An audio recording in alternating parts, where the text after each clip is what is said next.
pagi anak-anak. Pagi, Bu. Apa kabarnya? Baik, luar biasa. Hati berkobar-kobar. Cukup semangat. Semangat, semangat, yes. Semangat pagi. Pagi, pagi, pagi, hola, Terima kasih. Hari ini kita akan belajar tentang perempuan dan laki-laki sederajat. Masih ingat minggu lalu kita belajar tentang apa? Tentang perempuan dan laki-laki diciptakan sebagai ciptaan Allah. Hari ini kita akan belajar tentang perempuan dan laki-laki sederajat. Tapi sebelum memasuki pembelajaran hari ini, terlebih dahulu Ibu mengabsen ya. Ada yang tidak masuk hari ini? Iya, ya. Ada yang tahu kenapa Sila tidak masuk? Tahu? Tidak tahu. iya, bagus ke bapaknya. Oh iya. Ya. Sebelum memulai pelajaran, mari kita berdoa terlebih dahulu. Siapa yang memimpin? Ayo mari silakan. Bapa dan Putra dan Roh Kudus. Amin. Bapa kami yang ada di surga, dimuliakanlah namamu, datanglah kerajaanmu, jadilah kehendakmu di atas bumi seperti di dalam surga. Berilah kami rezeki kita hari ini dan ampunilah kesalahan kami, seperti kami mengampuni yang bersalah pada kami, dan jangan masukkan kami ke dalam pencobaan, tapi bebaskanlah kami dari yang jahat. Amin. Bapa dan Putra dan Roh Kudus. Amin. Terima kasih anak-anak. Ya, sekarang kita akan memulai pelajaran dengan perempuan dan laki-laki sederajat. Ya, terlebih dahulu Ibu akan membacakan tujuan pembelajaran kita pada hari ini ya. Adapun tujuan pembelajaran hari ini adalah kalian nanti mampu memahami lawan jenis sebagai partner. Ada yang tahu partner?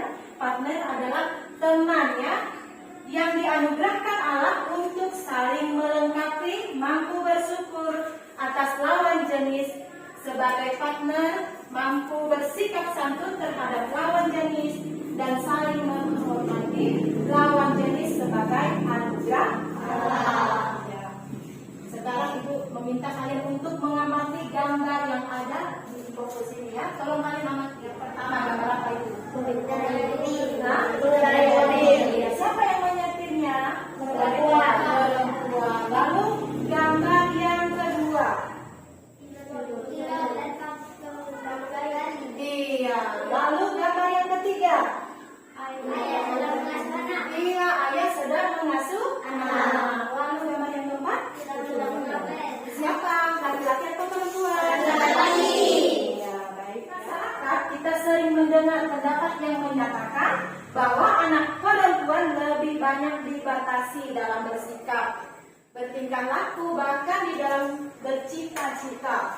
Zaman dahulu ya, zaman siapa? Ada yang tahu? Raden, Ajeng, Kartini ya. Di situ di mana anak perempuan itu tidak bisa apa? Bersekolah ya, tidak bisa bersekolah.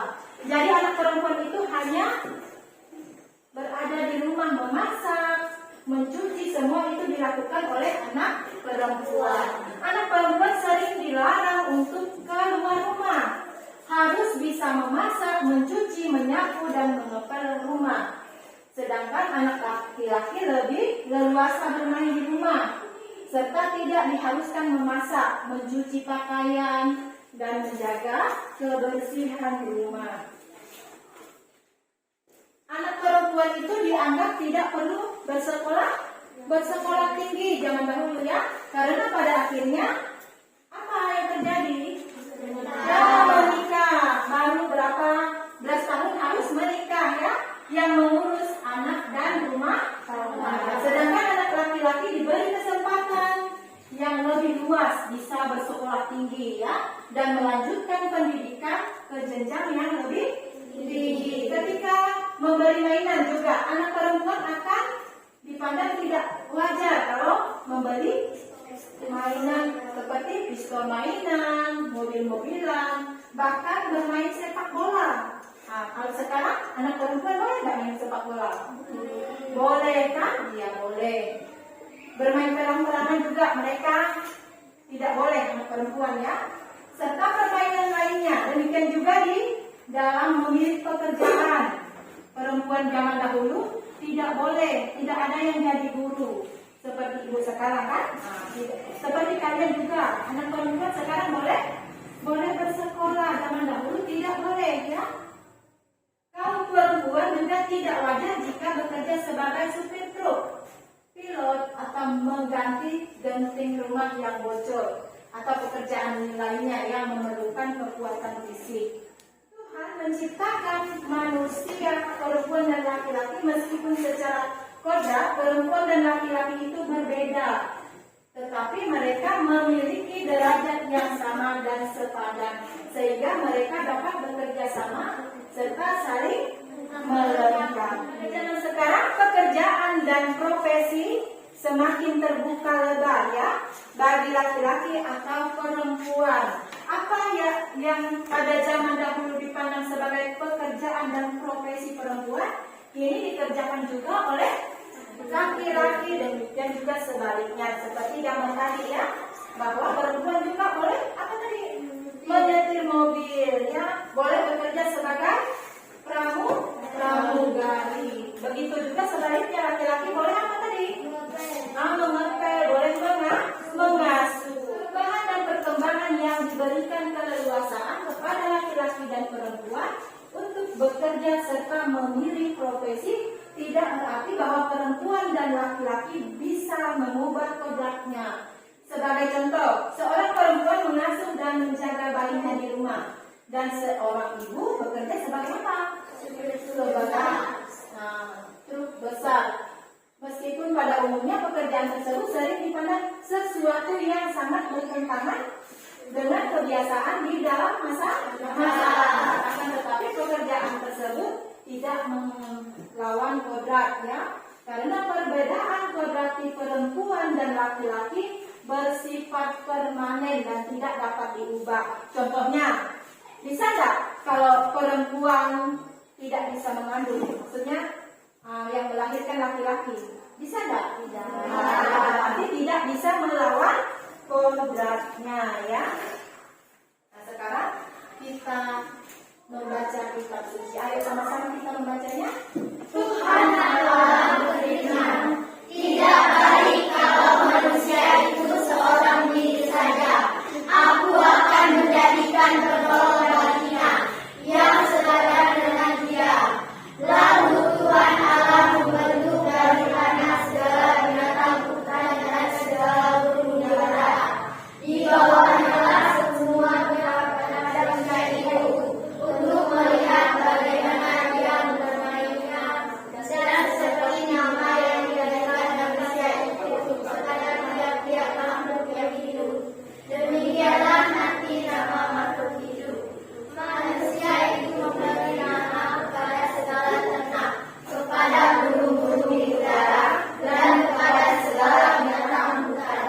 Tetapi baginya sendiri ia tidak menjumpai penolong yang sepadan dengan dia. Lalu Tuhan Allah membuat manusia itu tidurnya. Ketika ia tidur, Tuhan Allah mengambil salah satu rusuk daripadanya, lalu menutup tempat itu dengan daging. Iya. Dari kita membaca bacaan tadi, Ibu akan memberikan tugas kepada masing-masing kelompok ya. Ibu beri waktu 15 menit. Ibu ingin meminta kelompok yang bisa menjawab pertanyaannya ya. Mengapa Tuhan menjadikan penolong yang sepadan bagi manusia itu? Kira-kira siapa? Kelompok siapa? Karena Adam tidak memiliki teman yang sepadan dengannya, maka Tuhan menjadikan perempuan dari tulang rusuk laki-laki tersebut menjadi penolong yang sepadan dengan laki-laki. Ya, kira-kira bagaimana jawabannya? Betul apa salah? Betul. Iya. Sekarang yang kedua, apakah artinya jika dikatakan bahwa Tuhan menjadikan manusia perempuan itu dari tulang rusuk laki-laki? Siapa? Dijadikannya manusia perempuan bahwa dari salah satu tulang rusuk Adam. menunjukkan bahwa perempuan dan laki-laki memiliki martabat dan derajat yang sama dan derajat. Iya, betul apa salah? Betul. Perlu ditambah? Iya, jadi di situ siapa sih nama perempuan itu? Iya, jadi nama perempuan itu adalah Hawa. Yang menemani siapa tadi? Adam. Iya, lalu yang ketiga, apa maksud dari kata-kata Adam? Inilah dia, tulang dari tulangku dan daging dari dagingku. Ia akan dinamai perempuan, sebab ia diambil dari laki-laki. Siapa? Untuk siapa? Iya. Kata-kata, inilah dia tulang dari tulangku dan daging dari dagingku. Ia akan dinamai perempuan, sebab ia diambil dari laki-laki. Menunjukkan bahwa perbedaan manusia laki-laki dan perempuan merupakan perbedaan untuk saling melengkapi dan satu terhadap yang lain. Bagaimana? Hah? Iya ya. Sekarang yang keempat, temukan perbedaan antara laki-laki dan perempuan, baik secara jasmania maupun kejiwaan. Untuk siapa? Ya, coba. Kitab suci menegaskan bahwa perempuan dan laki-laki memang berbeda, baik secara jasmania maupun secara kejiwaannya. Secara fisik, struktur tulang laki-laki lebih kuat dibandingkan dengan perempuan. Perbedaan jasmania lain yaitu kulit anak perempuan lebih halus dan badannya lebih lentur. Sedangkan secara kejiwaan, anak laki-laki dikenal lebih berani, lebih suka membuat, memperbaiki, dan lebih mengandalkan pikiran. Sementara perempuan biasanya kurang berani, lebih suka merawat, cenderung berperasaan, halus, dan lebih banyak dipengaruhi oleh perasaan. Iya, bagaimana jawaban yang lain? Semua sudah bisa menjawab dengan benar ya. Sekarang kita menyimpulkan dari kegiatan pembelajaran kita ya. Pandangan masyarakat tentang kedudukan dan laki-laki pada umumnya, masyarakat menganggap bahwa laki-laki itu derajatnya apa? Lebih tinggi daripada siapa? Perempuan. Laki-laki dianggap lebih kuat, lebih mampu menjadi pemimpin, sedangkan perempuan lebih dianggap kaum yang lemah, sehingga harus tunduk kepada laki-laki dalam banyak hal ya. Laki-laki lebih banyak mendapatkan kesempatan untuk berkembang dibandingkan siapa? Perempuan. Kebiasaan inilah dalam menimbulkan banyak persoalan dalam kehidupan manusia. Persoalan-persoalan tersebut erat kaitannya dengan perilaku laki-laki ya, yang cenderung menindas kaum perempuan. Hal tersebut melahirkan apa? Ketidakadilan, di mana perempuan diperlakukan secara tidak adil. Nah, ya. Sesungguhnya laki-laki dan perempuan memiliki apa? Derajat. Iya, derajat dan martabat sebagai manusia yang sama-sama diciptakan siapa? Allah. Alkitab mengajarkan bahwa ketika Allah menciptakan manusia sebagai laki-laki dan perempuan, Allah tidak mengatakan bahwa perempuan itu lebih rendah daripada laki-laki. Allah mengatakan bahwa perempuan adalah penolong yang sepadan bagi laki-laki. Itu terdapat pada kitab apa? Kejadian bab 2 ayat 18 ya. Hal itu berarti bahwa perempuan tidak boleh direndahkan dengan alasan apapun. Ya, pelajaran kita pada hari ini sudah selesai, tapi sebelumnya Ibu akan memberikan tugas. Minggu depan kalian kumpulkan ya. Untuk mengakhiri pelajaran kita pada hari ini, yang perlu kita ingat ya dalam pembelajaran kita pada hari ini adalah inilah dia, tulang dari tulangku dan daging dari dagingku. Dia akan dinamai perempuan, sebab ia diambil dari tulang rusuk laki-laki ya, pada Kejadian bab 2 ayat 23. Sudah lah, ya. Lalu menutup pembelajaran kita, Ibu minta satu orang memimpin doa. Siapa yang bersedia? Iya. Teman-teman, marilah kita berdoa. Dalam nama Bapa dan Putra dan Roh Kudus. Amin. Salam Maria, penuh rahmat dan sertamu, terpujilah Engkau di antara wanita dan terpujilah buah tubuh Yesus. Santa Maria, Bunda Allah, berdoalah kami yang berdosa ini sekarang dan waktu kami.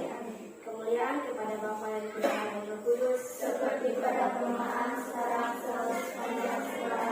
Amin. terpujilah Yesus, Maria dan Santo Yosef. Salam dan selamat.